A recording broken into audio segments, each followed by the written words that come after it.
Muito obrigado, Sr. Presidente. Começar por cumprimentar o Sr. Ministro, os Srs. Secretários de Estado aqui presentes, Srs. e Srs. Deputados. Nesta minha intervenção, corro o risco de colocar algumas questões que eventualmente possam ter sido colocadas por outros grupos parlamentares, mas não é fácil desdobrar-me em 2 ou 3 comissões que estão a decorrer ao mesmo tempo. No entanto, queria começar por felicitar, na pessoa precisamente do Sr. Ministro da Defesa Nacional, saudar o envolvimento das Forças Armadas precisamente no combate à atual pandemia. E isso, há inúmeras iniciativas, temos sido todos testemunhas, o país também, de aquilo que têm sido iniciativas das nossas Forças Armadas naquilo que é os apoios à população, às autoridades de saúde e às instituições de cariz social. E, portanto, é irrepreensível aquilo que tem sido o envolvimento, o trabalho que tem sido desenvolvido. E o expoente máximo, eu diria, desse mesmo envolvimento, dessa mesma capacidade, dessa mesma competência, passa precisamente por aquele que foi nomeado recentemente o Coordenador Nacional do Plano de Vacinação, o Vice-Almirante Gouveia Melo, que tem estado desde o início no combate à pandemia, em ações concretas no terreno, junto dos lares de idosos, nas escolas, nos apoios às autoridades de saúde e, devo dizer, no caso do CDS, merece toda a nossa confiança. Dito isto, passar aqui a questões mais concretas. O CDS teve uma proposta em tempos, sobre a contagem e a avaliação obtida pelos ex-militares nos anos em que desempenharam funções das Forças Armadas e que seja considerados esses mesmos anos no ingresso na administração pública. Numa das últimas audições já coloquei essa questão, foi-me respondido pela Sra. Secretária de Estado que ainda não haveria novidades sobre a materialização dessa mesma medida, mas que em breve teríamos novidades. Volto-lhe a colocar a questão, hoje já estamos em condições de ter novidades ou não sobre essa matéria. Um outro ponto tem a ver com, gostaria daqui de trazer este mesmo debate, tem a ver com o combate à pirataria e ao narcotráfico em África, que está entre aquilo que são as várias prioridades da União Europeia neste mesmo domínio e que é uma das preocupações também do CDS. E o Sr. Ministro defendeu numa entrevista, e bem, que deve existir um diálogo mais estreito em matéria de defesa, referindo-se mesmo que é a chave, este diálogo é mesmo a chave para o relacionamento entre as duas partes, nestes tempos que vivemos de grandes desafios no continente africano. Referiu também que iríamos convidar alguns interlocutores africanos representativos dos interesses das regiões de África para conversarem sobre aquilo que se passa, por exemplo, na República Centro-Africana, no Mali, no Sahel, mais generalizadamente, e também em Moçambique. Ainda bem, recentemente, aqui, nesta mesma comissão, a semana passada, tivemos a abordar estas mesmas matérias. Referindo ainda que a União Europeia quer dar um contributo prático para a estabilidade e a segurança no Golfo da Guiné. E, portanto, não poderíamos estar mais de acordo sobre isso e sobre aquilo que podem ser presenças marítimas também coordenadas. A pergunta que lhe coloco é se estas medidas que a União Europeia e Portugal defendem, nomeadamente em relação a Moçambique e em relação ao Golfo da Guiné, que medidas é que vão ser estas e de que forma é que Portugal vai estar envolvido no apoio, na operacionalização, na rede também, na influência nesta mesma matéria. Depois, um outro tema que tem a ver com a integração dos ex-militares no recrutamento local sem registro de carreira contributiva. É um tema que também tenho trazido aqui várias vezes, tem sido, isto é uma proposta que fizemos no Orçamento de 2021, mas que foi rejeitada. Nós não nos resignamos e, portanto, continuamos sempre a pugnar porque é uma questão de elementar justiça. Volto a colocar se o Governo continua a ponderar dar seguimento ou não relativamente à situação destes ex-militares, que, como disse, é uma questão de justiça. Depois, ainda um outro ponto que tem a ver com a auditoria às obras do Hospital de Belém. Em outubro de 2020, o final do ano passado, o Sr. Ministro da Defesa Nacional referiu aqui no Parlamento que teria solicitado à Inspeção-Geral de Defesa Nacional uma auditoria à derrapagem dos custos de requalificação do antigo Hospital Militar de Belém. Foi referido na altura que havia um desvio muito significativo em relação à estimativa inicial, na ordem dos 2,6 milhões de euros mais IVA. Sendo que a iniciativa inicial tinha sido de 750 mil euros. Portanto, há aqui, na verdade, uma discrepância muito grande. Entretanto, soubemos pela comunicação social que esse relatório foi enviado posteriormente e as suas conclusões para o Tribunal de Contas, não sabemos mais nada. E, portanto, era perguntar em que medida, o que passa é que o próprio Ministério da Defesa Nacional, com base nas conclusões dessa auditoria, que consequências é que conta retirar? O que é que vai fazer, uma vez que estamos a falar de dinheiros públicos e de um desvio muito significativo nesta mesma obra. Um último ponto, e só para terminar, agradecendo desde já as respostas que me forem dadas.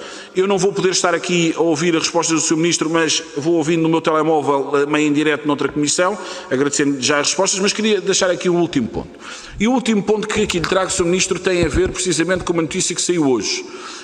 Sabemos pela comunicação social que haverá uma substituição na Direção-Geral de Recursos de Defesa Nacional, ao nível do seu diretor, sem que tivesse sido lançado qualquer concurso público para o cargo.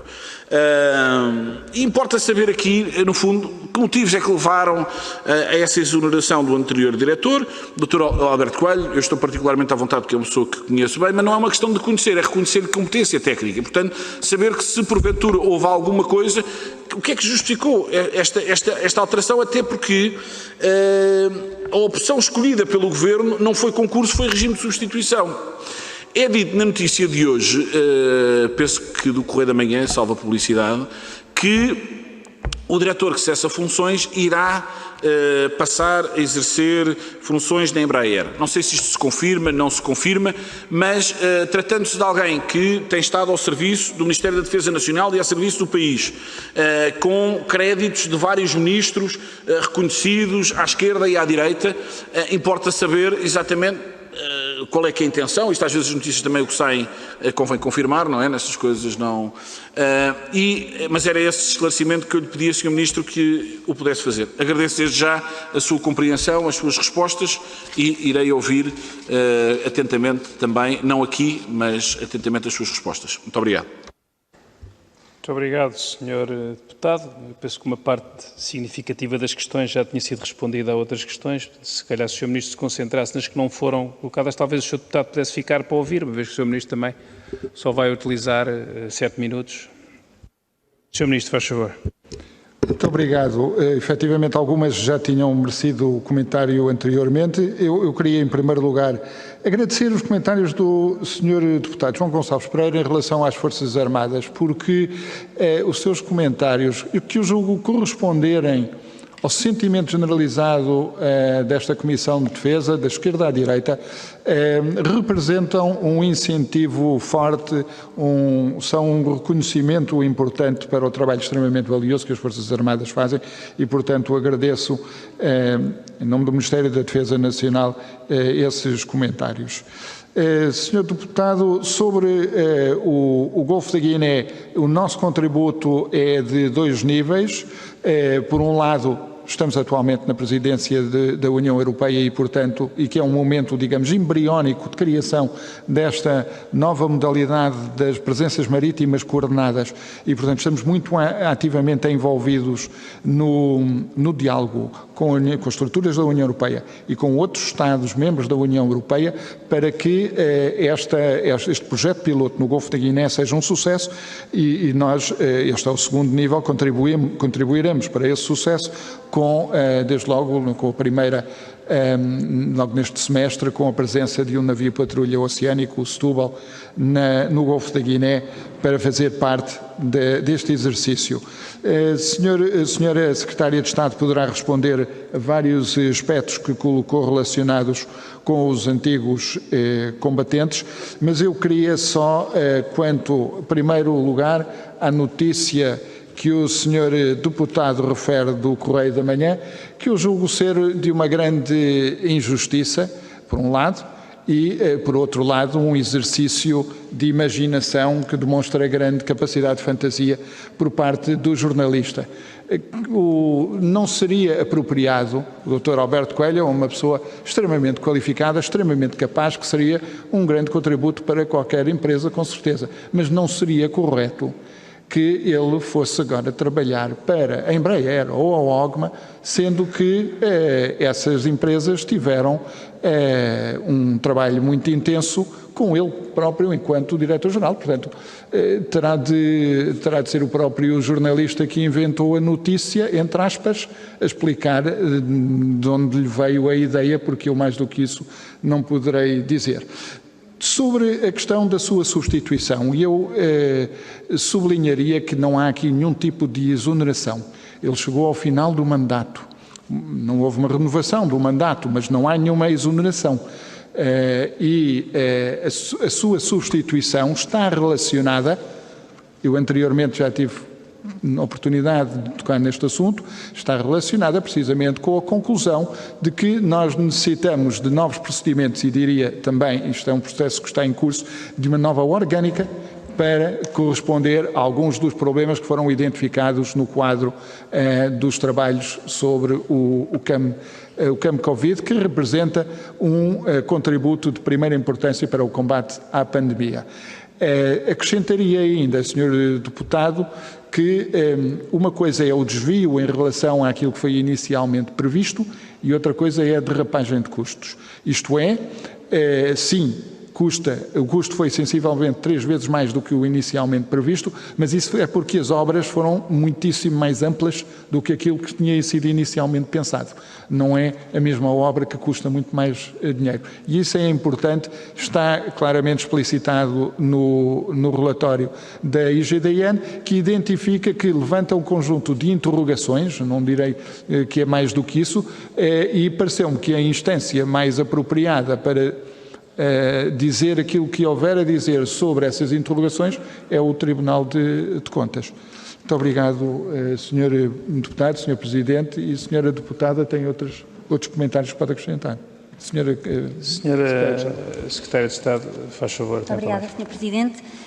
Para responder ao Sr. Deputado relativamente à avaliação dos militares que está prevista no Orçamento de Estado, mais propriamente no artigo 22, de facto tencionamos enfim, cumprir, obviamente, o que esta Casa determinou e, precisamente nesse sentido, o meu gabinete está já em estreita colaboração com o Ministério da Modernização do Estado e da Administração Pública a trabalhar neste sentido, bem como com o Ministério das Finanças. Com o Ministério da Modernização do Estado e da Administração Pública, pelo simples facto de que, como imaginam, a avaliação dos militares vai ser tida em conta ao entrar na Administração Pública e em qualquer uma das funções da administração do Estado e, portanto, isto não depende apenas da vontade e, sobretudo, da definição de critérios e de como eles se transpõem do Ministério da Defesa Nacional, isto tem que ser coordenado com os diferentes organismos da administração pública que os vão receber e com as diferentes carreiras. E, portanto, é uma tarefa muito complexa. Eu devo dizer, quando vi a norma, interroguei-me como é que isto iria ser possível concretizar e, portanto, é uma tarefa muito complexa, precisamente porque estes militares vão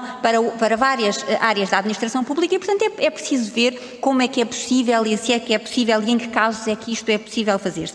Relativamente à questão do recrutamento local, também para responder ao Sr. Deputado, afirmativamente. Esta Casa aprovou já 2 resoluções relativamente aos antigos combatentes do recrutamento local.